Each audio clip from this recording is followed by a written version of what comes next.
जेक बेर तो देती हिला बल छोड़ देती हम, हिला बल छोड़ देती हम। सुनु यो देवर देखाबू ने तेवर दूर जाओ जाओ यो किया धरोई छी यहाँ ये ना पा जायो। सुनु यो देवर देखाबू ने तेवर दूर जाओ जाओ यो किया धरोई छी यहाँ ये ना पा जायो।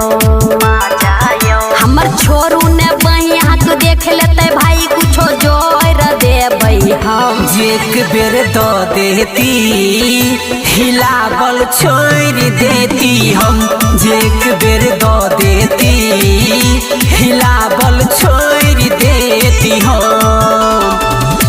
जेक बेर दो देती हिला बल छोड़ देती हम,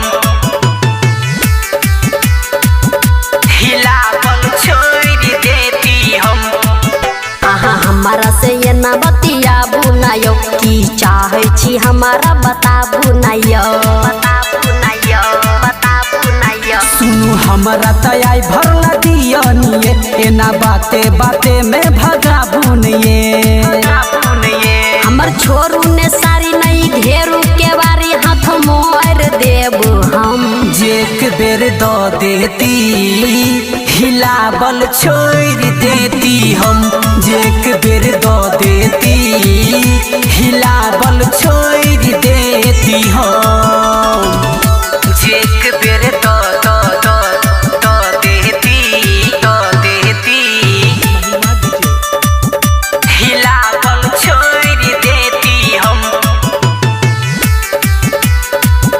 हिला बल छोड़ देती हम।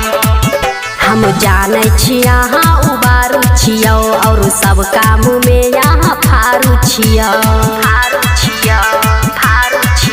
अब आहा से सुमन कहैया निये राइटर राहुल दीवाना मधुबनिया निये।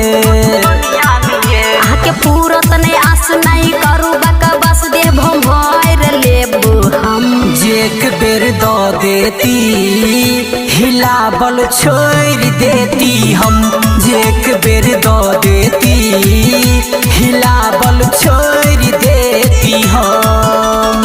आब दियो भैया के हवा खिया दिया कूलर के।